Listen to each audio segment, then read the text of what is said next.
The new Camtasia 2020 release is now here, and I must say, it's one of the most value-packed releases ever. A big thing with this release is the ability for you to create your video content in your projects with great ease and speed, and then scale your work with consistency and quality through the use of features like placeholders, replaceable media, templates, and packages. And for the special creator in you, there's the new Track Mats Mode feature. With this feature, you can dive into creating video assets with alpha transparency and add more coolness and sophistication to your branded assets like titles, intros, outros, and transitions. And there's so much more in this release beyond that. Yes, this video is a long one, but well worth your time because it's loaded with great practical examples to help you get off to a great start in using Camtasia 2020, whether you're a newbie or an experienced user. Let's dive in. The first feature I want to share with you is something called Replaceability. Now notice on the timeline I have a sequence right now that has 3 pictures and a couple of video clips in here. And what I want to do is actually play around with some different footage and see what clips I want it to keep or not keep and switch up whether it's the pictures or the video clips. But now I'm going to take some media from the timeline and I'm going to go and replace this video clip here with this one that's 25 seconds. Notice as I drag it down in a click and drag operation, you can see it's longer than the piece I'm about to replace it with on the timeline. And when I drag over on top, you see the green frame appears. And once that appears, there's a plus sign. And if I let go of the mouse button, I now have options for how I want the replace to work. Well, we know it's longer. So one option is that I can replace it, just the full thing, and you're going to see it's going to stretch the timeline to fit exactly. And we didn't do anything. And that's called Ripple Replace. So I'm going to do that first. So see now how the timeline expanded and this clip here has now been put in place from its start right through to its finish. And we effectively have a longer timeline sequence. Now I'm going to undo that with Control Z, which is to undo. And what I'm going to do is bring the same clip down, but now I don't want to change the timeline to be longer in duration. I just want it to be the same length, but I want the clip that I bring down, the same clip that we were just looking at that's longer, bring it in, the plus signs there. I'm going to say replace from start. And what that's going to do is replace it, and you'll see the clip starts just as the full version did right from the beginning, but the end will just get truncated or trimmed at the length that fit the media that was already on the timeline. So that's very cool. Now our timeline length is preserved, and that was another option on replacing. So I'm going to undo that again, and we can also bring the same clip on again, but now I'm going to choose the option replace from end. And what you're going to notice is timeline's the same length, but now when we go to start where that clip comes in, you see our fade transition go, but we're already well into the clip, and now it ends where it would have at the normal full length. So you can see we didn't have to pick these pieces on the timeline, separate them, move them back together. With this replaceability, it's amazing how fast you can do the assembly. Now, likewise, I could just as easily, where this image is in the front, take another dog clip and replace the video over the image. And I'm going to have the options again. And because it's video, I have all these 4 options to choose from. I'm going to say replace from start. But now, as we saw, that means just replace to the length of the media on the line. So that picture is only there for 5 seconds. So this is going to be very short. Click replace from start. And now we actually have a video clip in place. That's just the first 5 seconds there that represented what the picture was. So you can mix and match the media replace, and it's extremely powerful. I'm going to undo that, and now let's look at another example to see a few more features of how the replace works. In this next example, I want to show you a social media video clip that I've put together. It's nicely packaged, and I'd love to be able to replicate this and use it again and again. So technically I can use the replaceability feature to replace a lot of the elements in here and then generate another one very quickly. So if you look here, I have this little clip. It's got some borders, it's got some kinetic text that comes in, it's got the dog clip, and then it ends, right? So let's look at the construction down below just to appreciate the features and what the replaceability feature is going to save us in time. So right at the bottom here, I have the clip, the video clip with the dog, and in there's two little features where I've put in custom animations where I zoom in at the beginning and then I zoom out towards the end.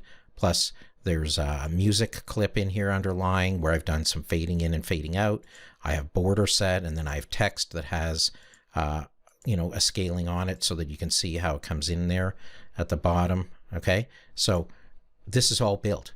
Now I want to change this. Let's use the replaceability function. So I already mentioned I have my video clip on the bottom. So let me just close that down.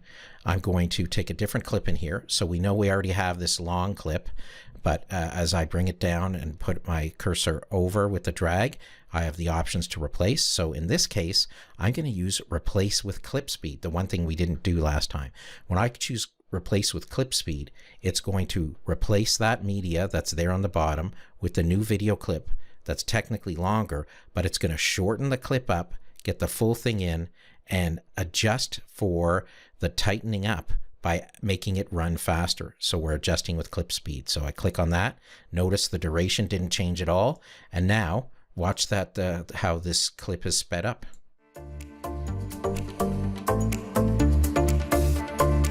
See how the dog's running much faster? So that was so quick, and you know, I'm building something new. Next, let's just say I don't want that music. So I have other music in here that I've been putting together. So this one's called Boat Party. Let's go with something that says the backstory one. So I bring it in here. Now watch, I'm doing a replace of music with music. The plus sign appears, and I can actually have the music play just the beginning, the front, or the back end, or again, even do the replace with clip speed. But I just want to be able to replace this and have it, you know, work to the same length, but I don't want to mess with the speed of it. So I'm going to say replace from start. I click replace from start. Now look, you see the new waveform. We have a different piece of music, but we still have the fade in and out.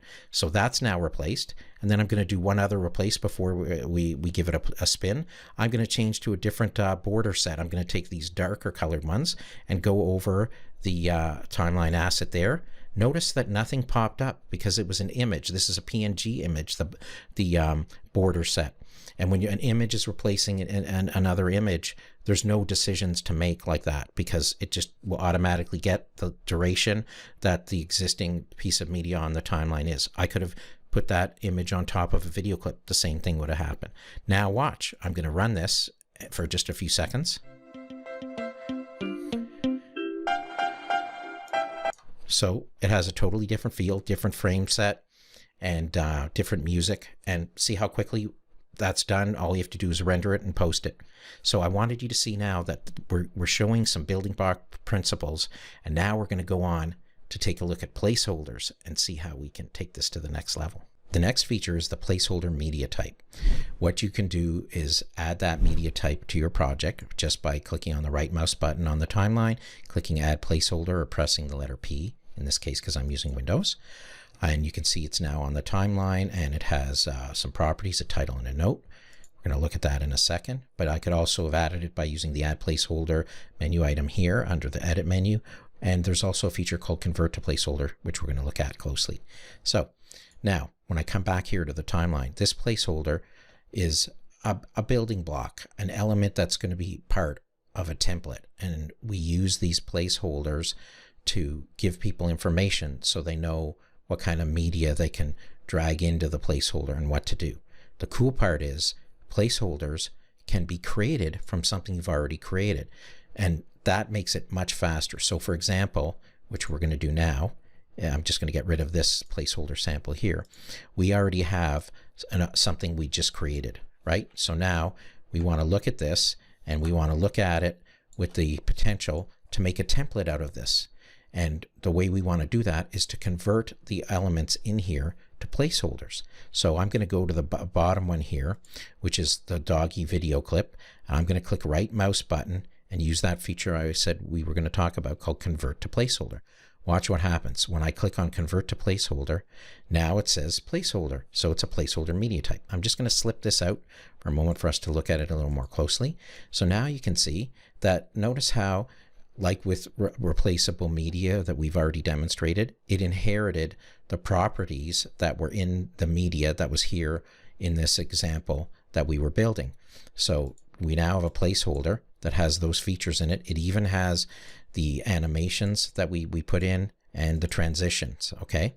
So these placeholders follow the rules of replaceable media, and they will feature any kind of, animations, transitions, position, those kind of details, effects. They're all present, and that's very powerful because we built something that we were using, and now we're going to make a template out of it. So as I mentioned, there's the features up here. So because I know this is going to be a doggy video clip, I'm just going to call it dog video clip, and I'm going to tell people that the dimensions are 1920 by 1080. So now when I press enter, notice the title's on screen. So that's a visual cue for this item when it's in a template. And then I may add something like this is, insert video clip of dog or dogs playing. Okay. So now we just have a visual cue and the media type and the attributes that were there in terms of how it functions. See, even the zooming is there through the animations and the transition fade out.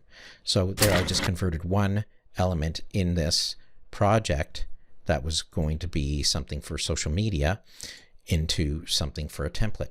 Now let's take a look at what the finished version of that looks like. So to speed things up, what I did is I in essence took this project that we've already made, which is our little doggy video concept, and then I converted to placeholder all of the items here, and then I went through one by one and filled in the properties with titles and notes. Okay, so if I click here to the finished example, we see here I entered bottom border text, enter text message for dog video clip, and drag in text annotation. Okay, so I also just want to show you, you could actually separate these things out on the side to see what each thing looks like if you wanted to, because it gets a little confusing with everything being one color.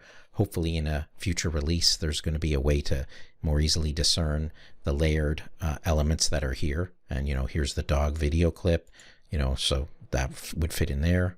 Okay, so let's just do a few changes as an example. Drag the media on to the timeline. So this says to drag an annotation for the bottom border text, but before I'm going to do that, I know I need the PNG border. Okay, so let's just go into our assets here in our media bin, and I'm going to choose the blue border again just because I want to. I dragged it down, held it, and then because it's an image, it just goes in place. It's not a video clip that we have to shorten, lengthen, or whatever. So, but just because there's an overlay here, I'm just showing you that it's there in place right now. Now the bottom text, border text, we're going to go get an annotation. So go to annotation. I'm going to go to my text here, bottom text. I'm going to drag it on and then let go. With the text annotation, you can just do that. Okay, again, and see it's already here. So I can type on here, roaming bliss. Okay. All right. And then now we're going to go top border text. So we also got to go grab one. I'm going to do the same. Hold, let go. Top border text is there. And we're going to call it dog days of summer. Okay. So now we got those on there. We need a music clip. So we're going to go into our media bin and scroll down, and we're going to take the backstory music clip, bang, hold on, let go. And because I want it all to be the same length, I'm just going to place the music from the beginning. And then the last piece is our dog video clip. So we're going to go up to where we had our clips for our dog videos, and we're going to pull this one in and go down, hold, and let up the left mouse button, and because we want it to be the same length, we're going to say replace from start, and there we go. And now, wow, we got our finished product. How awesome is that? So this was just like a template with placeholders that we followed the direction of and got our finished product. Now let's look how this all comes together in terms of managing things as templates. before we dive into the template management, I just wanted to mention that as with any project, you can save the project, or you can also export the project, and so that it can be imported by someone else. And you can also add the content to the library. So here I highlighted this section. I could just as easily have gone add timeline selection to library. Actually, I did do that. You can see here I kind of have this template style thing with the placeholders. This was the last item I added. But we're sitting here, we're within the instance of Camtasia, and yes, we could have created an export file for the project, the .zip, and an export to get the .libzip, and then manipulate those. But what I want to do now is show you how Camtasia 2020 has evolved a new ecosystem for template and package management as an example. So let's go take a look. Before we actually dive in and start to save off our creation as a template and do more with it, just want to mention and share a few points about the system that's in place to support the templates. As I've mentioned before, one of the goals of templates is to help create a consistent project that has all the assets in a single file.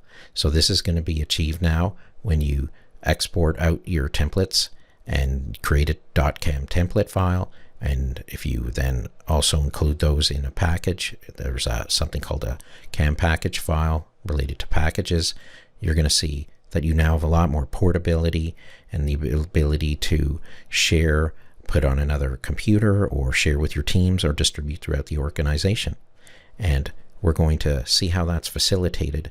On our next slide, what you can see here is that there's Camtasia menu items that have been added under the file menu, a whole bunch of them, to support what we're going to do with templates. So for example, you could add a new project from template.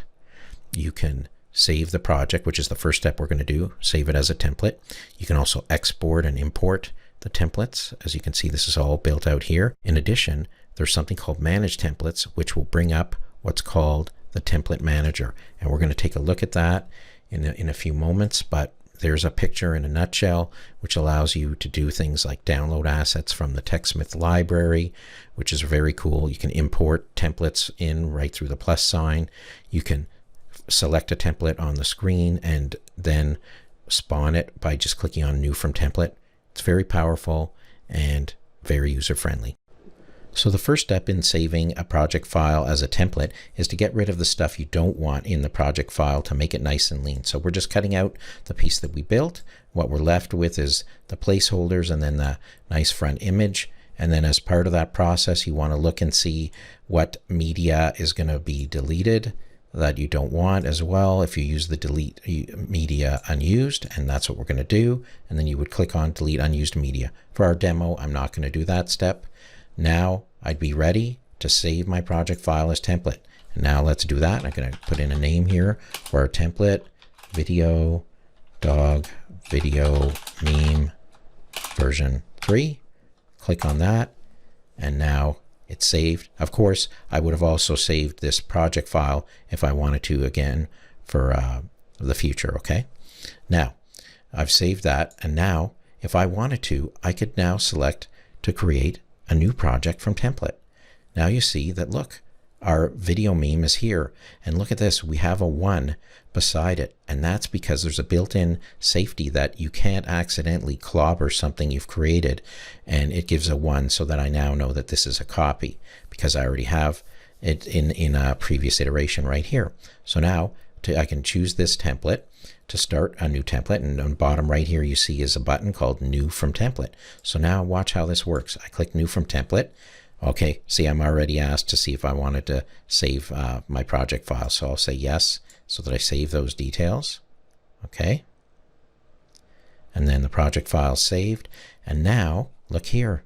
I've got my fresh new template that I'm working with, and it's in an untitled project file.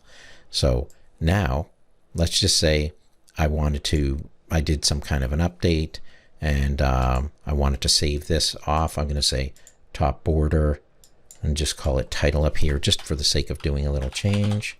All right. And now I want to save this template again. So I'm going to go File, save project as template. I could go through the same process, but right now I'm interested in doing an export. So I want to export the template this time. So now you can see I've already set things up. I have a templates folder, and you can see we're creating that new cam template file. So I'm going to call this similar to what we call the project file. I'm going to call it video. I'm going to call it dog video meme.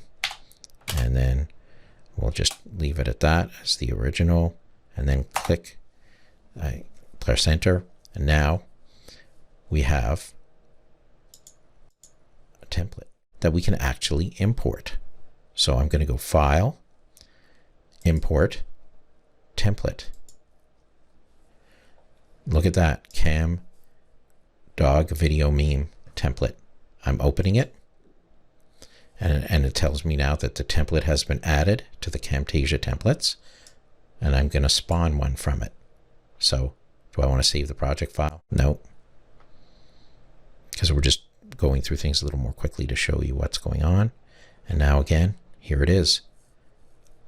We've just spawned a template, coming back in again, and we know it's the new one because it just says title at the top. I changed that in here in this particular placeholder. I changed the word to title, and there you go. Okay, the next feature that we're going to look at, the next few features are actually presets and favorites before we look at packages. And the reason for that is because packages allow you to bundle these items in for deployment. So let's just see how Camtasia 2020 has implemented a concept called presets. As you can see here on the right side, I have an example here with a visual effect. We often use remove a color to do things like green screening, and in my case I often customize it. So you can see here the tolerance is at 16% instead of 10, which is the default. When we can see I've also adjusted the softness a bit. Well, now I want to save this for reuse as a preset, so all I need to do is click on the plus sign up here, and up will pop and add visual effect preset, and then I name it. In this case I named it remove a color for a particular client, and then when I click OK, you'll now see that in the presets for visual effects, there'll be another one for remove a color. So now we have both of those there. And the way we know that this is a preset is because there's a little icon in the bottom left corner, which is an indicator that it's a user-defined preset. Wow, this is very powerful. In addition to presets, we have favorites. As you can see on the right-hand side here, there's a tool now that's called favorites, and in there's transitions, behaviors, animations, visual effects, audio effects, whatever we've designated as a favorite. And favorites are very easy to set up. You just need to click on the white star here in the top right corner, and it turns yellow, and you know that's a favorite, and then it'll automatically be in the list of favorites. This is so powerful because it allows you to sort of focus in on only using the tools that you use most often, whatever ones you choose to designate as favorites. Very powerful. And these are also something that can go into a package. Now let's look at Camtasia packages. As you can see, packages has been implemented through Camtasia through the file menu, through an export and an import function, and you see packages listed there. What's so cool is packages, this very powerful tool that brings together your ability to deploy a whole set of things that you've created inside Camtasia. So for example, if you're a user and you have a second computer, you may want to replicate what you have on the first computer in the second computer, so you can create a package and export a whole bunch of things. And then likewise, if you're an organization and you want to start to set up a consistent set of tools and branding elements and templates and favorites and just how to do things to execute as a standard throughout your organization, you can use packages, and then you have these files that are self-contained, and you can use them to deploy throughout your organization, through your teams, and it's very powerful. And you can even use it for things like backups and archiving. Now let's go take a look how we can put packages together and include favorites and presets. In order to demonstrate packages, I need to show you the current status of a few things so that you know when we make changes that the export that I bring back in will replenish and bring back what we did. So first I want to show you that under favorites, I have, if we go back into favorites, I have text typing and explode as favorites. So I'm going to want to I'm going to actually turn those off as favorites in a moment, but I'm going to go into visual effects and show you that we have border medium and border thick, and my intention is to remove those. So those are some changes we're going to do, and then I also am going to check the status of our template library. You can see the last one here is the video dog meme, but I'm going to export another copy of this easy presentation one to bring back in. So that's the status of things. So what I want to do now first is do an export of our current state the way it is. So we're going to export package, and then I'm going to come down, and I said into the templates I was going to take easy presentation 1, and in favorites I'm going to take the favorites and the custom presets. Export. We're going to save it here, and we're creating, as we've mentioned before, a cam package file, and I'm going to call this GI original. Okay, so we've done no changes yet, and that's a nice export file we have so that we can re-import that package. So now let's change our environment. So first off, I'll go to the favorites, and I said I was going to unfavorite text typing and explode. So now those are totally gone from the favorites. Then I'm going to go into our visual effects, and I'm going to remove this border medium, which happens to be a favorite and a custom preset, but we're going to delete that, and we're going to take our border thick, and we're going to delete that one as well, which is also a favorite and a custom preset. So now we've done those things, and now they're all gone. Now let's import our package that we exported and see what we get. Our original package here, open, and it says, do you want to replace the existing template? Yes. So that was our easy presentation 1.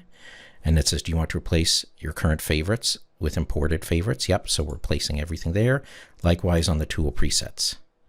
Okay. So we're all done. And it tells us here in a nice list, easy presentation 1 installed, favorites installed, and tools installed. Now let's go back. Remember I said in favorites, we had lost, or I had unfavorited explode and text typing. They're now favorites again. And then when we go into our visual effects, you can see we've now restored our border medium and our border thick, and they're both favorites, and custom presets as well. Now let's go check the status of our templates. So if I were to go and want to do a new template, look here, easy presentation 1. So we've re-imported that, and now we have a fresh copy here. So how cool is that? Now we're finished the demo on templates. So while we're still here in the template manager, let's take a quick look at a template or two. You can see here this one, Camtasia 2020 default. This is going to come with your installation. Let's open it up. We don't want to save this project here. We just want to load this and see what we got, and give you an example of the power of some of these templates. So see here we have an intro, and it's got a spin with a logo and a title subtitle followed by a video clip and then an outro. So this is a cool template, something simple. Let's click on the intro, and if you notice they have these quick properties here, and you could change this by doing something like this. Let's just go in and put in Gord Isman, and then let's put a subtitle in and call it Camtasia 2020 demo. Bam, that's done. And then see how it executes. Comes in with the logo, Gord Isman, Camtasia 2020 demo. So see how quick that was. These templates are very powerful. Some of them have quick properties, and you can change things up very quickly and get moving. So let's take a look at one more, and I want to show you a little more sophisticated one. So let's take this one. This is also something that I believe is coming with the install, product overview web service. We don't want to save the existing project. We come in, and this one's going to be, I think, a whole other level of sophistication, but I want you to get an appreciation for all the moving parts here. So again, we have like a fancy intro in here, and then we come into a spot where they're giving you a placeholder with instructions to put information in, and the video clip, and then we have a transition built into this, and then another video placeholder, and then we come to our exit, a nice outro where you can enter information. And again, there's quick properties to take care of that. So just to give you an idea, templates are very powerful, and they can be managed through things like packages and deployed throughout your organization. And enjoy. Now we're going to look at the new feature called magnetic tracks. And I want to demonstrate that by showing you I have two tracks here, track 8 and 11, that have media on it. It's the same set of media. There's just some gaps on track 8. So we're going to magnetize this track, but first observe how the annotations are and where they're sitting. So when I click magnetize on track 8, boom, everything slides into the left, and you can see these chevrons on the right, to the right of the track. That indicates that you're on a magnetic track.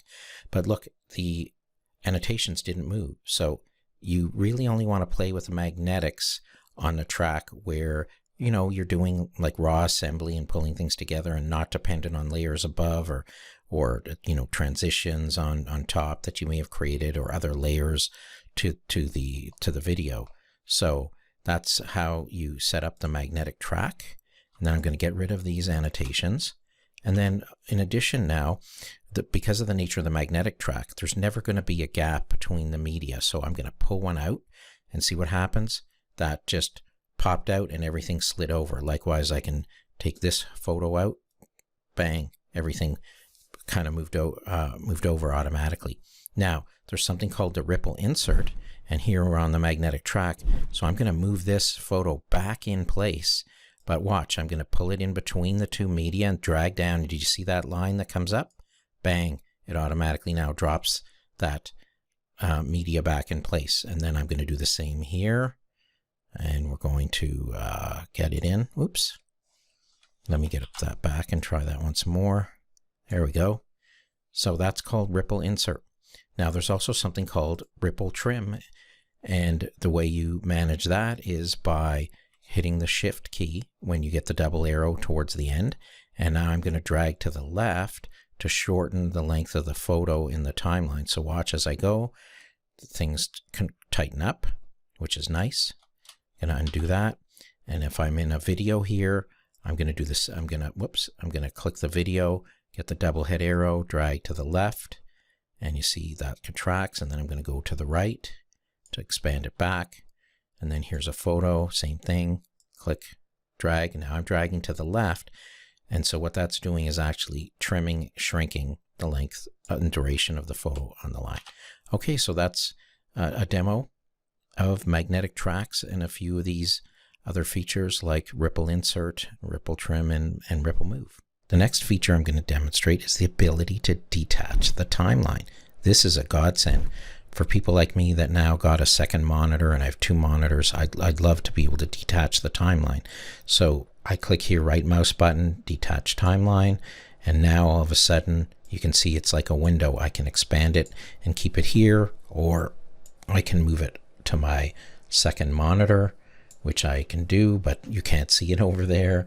But then I'm going to bring it back and then expand it, and then you have the ability to, while you're in here, you can attach it back, or I can actually maximize and minimize a track. So if I wanted this track here where the mouse button is to be maximized, wow, look at that. It spreads it up nicely for big view, and then minimize the track.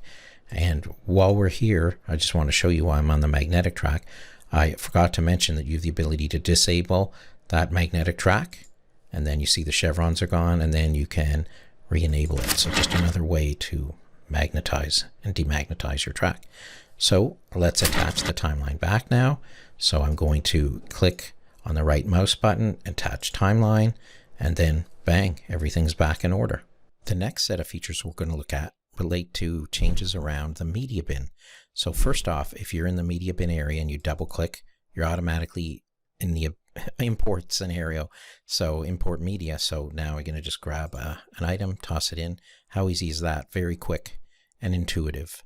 Now, next item, you can see we have our icons. We now have an ability to jump between different kinds of categories. I'm going to go back to type, but we also, this is my favorite, we have a whole set of ways to change the view look here. So here we now have the categories with the names written across.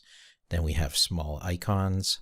Then we have little larger, and then the view I was using. And then last but not least, a big one.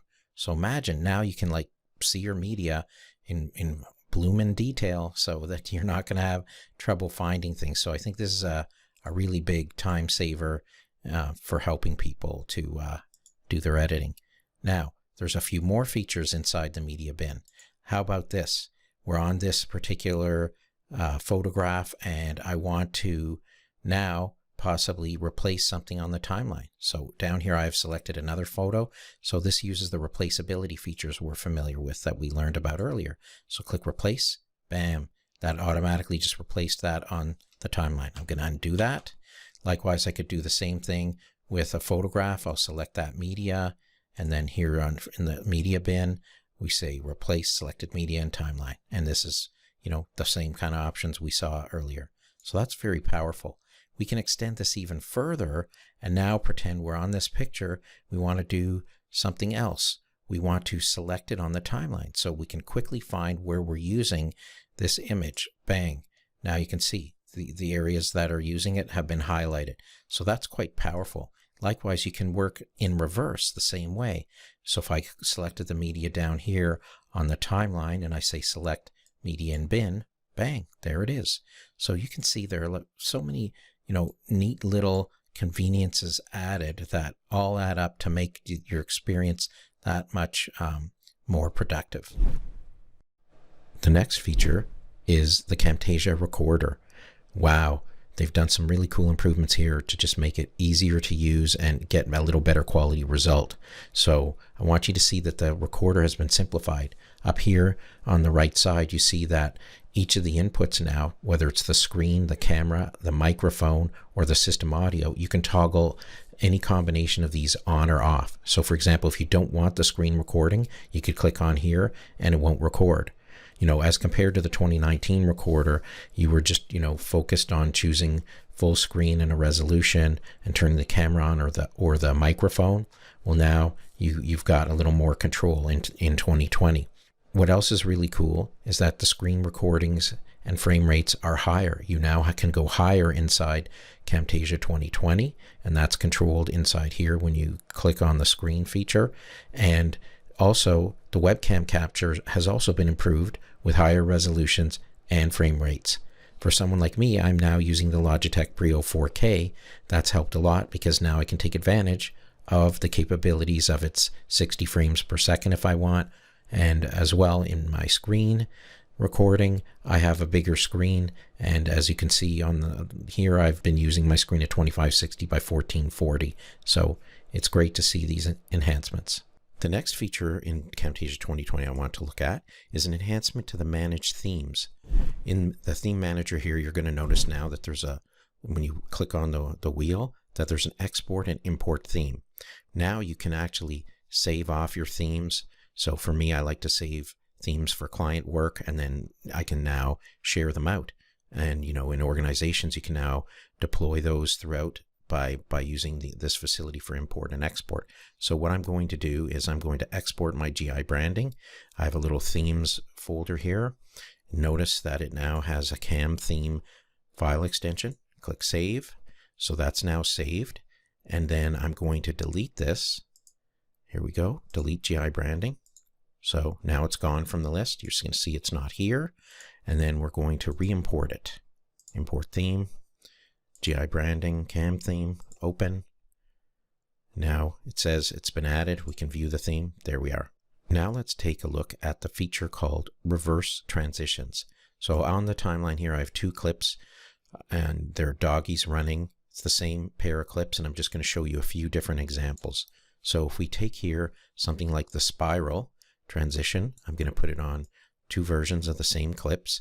You can now see that dogs are running, and as they're running, the spiral happens. It goes from outer to inner. Now if we do it in the reverse, I'm going to click on the transition, and here up top you can click on the reverse button. This is where the feature is implemented. Now we click play. Now you look, it went from the inside out, the transition. It was reversed. One more example. I'm going to first delete the transition we have. And that's my favorite, whip spin, because we are dealing with a scenario here where the dogs are running in a certain direction. You're going to see the effects going to be very different. So that's why now having this option is great. On the first one, we're whip spinning in a clockwise direction, and in the second one, we're going to spin in a counterclockwise position. And to set that up, I got to click on the transition, click the reverse, and then you're going to see it goes counterclockwise. And here's a clip I rendered, and you can play, and we'll just take a quick look. Here's the normal way with a clockwise spin, and then that clip's going to end, and now we're going to go into the second version of it where you're going to see the counterclockwise whip spin. This next feature is one of my favorites, and it relates to callouts. Here I'm dragging one of my favorites on. This callout is something I use. It's got a size of 96. Notice here that there's something called the Auto-resize text. It's turned on. This is a new feature in Camtasia 2020. With this turned on, it's the same as how things functioned in Camtasia 2019. So when I type text and I've filled up the bounding box area, and I filled the box area, the text starts to shrink. So you know, that's nice and small now, but I don't want it that size, and I'd actually want it somewhat bigger, so I'll have to make the box bigger, and then you see it goes bigger, and I got to guess where the font size goes. That's a pain in the neck. Instead, what I'm going to do is now turn the auto-resize text feature off for my next one, and just type away, and it's at current size 96. So the font type here doesn't change size, but the text gets a little hidden, so you just have to open up the bounding box and everything's there. And if I wanted to, you know, clone this and do some more text typing the same size in another, I'll just copy and I'll paste it, bring it down, and I can type with the same font size. So as you can see, if you're doing bullet points and things that need to align, this is going to be a big time saver, and it's a feature I think it leads to a lot of productivity. In Camtasia 2020, a great feature for advanced users that's going to just help them unleash their creativity is called track matte modes. Now we're taking a quick look here at the timeline where track matte modes is implemented, and there's a lot of features there, but I want people to understand that with track matte modes we can create static and animated masks that define how the contents of different tracks get displayed. So you're going to find that we can use things like callout shapes and text to mask, to see things from the layer below and apply animations. It's going to be very cool. But first we need to quickly understand what the timeline looks like with all the features for this implementation. First off, a track matte is identified by this pattern here that you'll see on a track if it's been turned on. And to turn it on, you need to go over on the left hand side where the track header is, and you'll see the eye icon, and if you click your right mouse button while there, this menu will pop up that gives you the 4 different track matte modes: alpha, alpha invert, luminosity, and luminosity invert. And we're going to just look at the alpha one for today. Now as soon as you turn it on, which is indicated here by the check mark, you're going to see that there's a track matte mode indicator. You see this on the edge here, and then down below there's another little edge indicator that shows the track that's affected. So now you can kind of get the lay of the land of how it's going to look on the timeline when we look at the example, and let's go take a look. Our first track matte example is going to be a simple logo reveal. Now remember when I said to set the track matte on, you do the right mouse button over the icon, you set it to alpha, you see the indicators there, and now you're going to see our simple logo reveal. Camtasia logo comes up and then it disappears, it vanishes under what looks to be like a line. So how did we put that together? I'm going to turn the alpha, I'm going to turn the track matte mode off for a moment. So now we can see we just have 2 things here.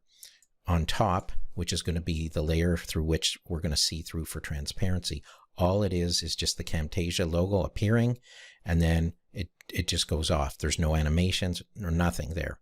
And the layer below happens to be where an animation is being done. So the logo is actually starting below, going up to the middle, and then it's going to come off, go down at the end. So that's the end of the reveal. Okay, so it's quite simple.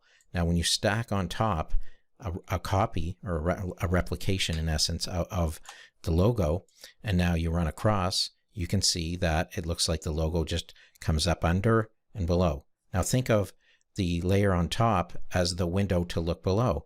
And if that was the case, you'd be able to just see what was coming up when it came up and as it was fading out. So now when we put the track mat on, the alpha track mat, you're going to see, so consider that that square is all the area that we're going to see through. And that's green going up, the logo going up, and then the logo going down with the animation to move it out. And you can see here the beginning and end by the bounding box where the animation goes to go down, and likewise where it starts and where it ends to come up. Now we're looking at our track mat example 2, our second alpha track mode example. And I have 2 layers here. The top layer is going to become our track mat, our alpha track mat. But first I just want to show you what I have composed here. So I'm going to first hide this second layer and just play it for you to give you a quick idea. So you see we have a dog running along the beach, and then it's actually a whip transition that doesn't show too well. Then the other dog running, and you know, that's it. It's that simple. So two little video clips put together with a whip transition in between. Then I'm going to hide that track and then play the top track. And what you're going to see here is the top track is just some call out text with some behaviors and some transitions to look pretty cool, just to get a message across. Now, interestingly enough, all you need to think about is that what you see on top here in the text and the movement and the animation is a mask. And that mask is going to become transparent when we make the second layer a mask.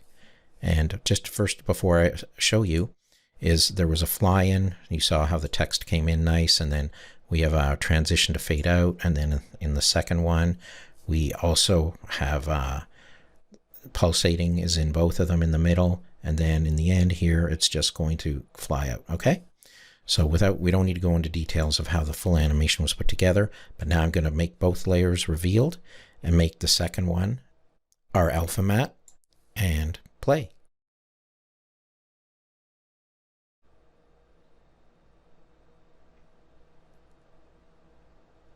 That was a whip transition, but got a little laggy. But I think you get the idea. It's pretty amazing what you can do now.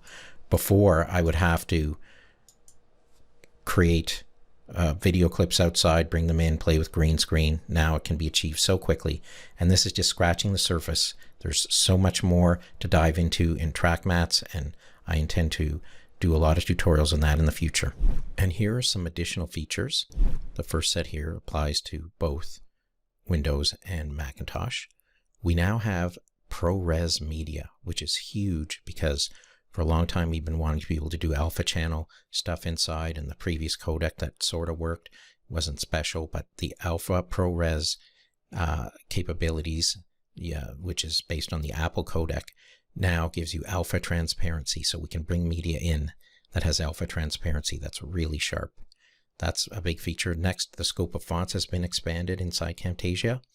We also have call-out annotations that have a theme styling drop-down so that we can apply them and just choose some pre-made themes and import those. We already went through that theme management import-export facility earlier.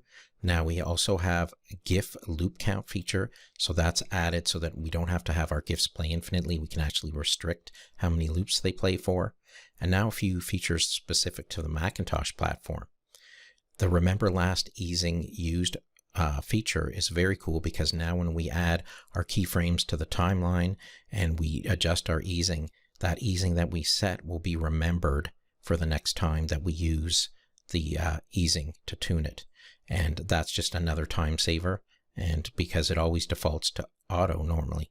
Then there's also track reordering, so you can drag and drop tracks, which makes it easier than having to select all the media if you want to move it on a track and lift it up. So now you can just drag through the track header, the tracks up and down. Solo tracks is another great feature to help you isolate tracks for visibility and doing things. So another powerful added item. Width and height properties also help on native text callouts and shapes in the properties panel. So, you know, a lot of little extra cool things there, and a view meter on the Mac as well. Wow, there you have it. A walkthrough with demonstrations of many of the great new features in Camtasia 2020. And remember to keep an eye out for my future tutorials to come. For those of you who currently have the TechSmith maintenance plan, Camtasia 2020 is a free upgrade.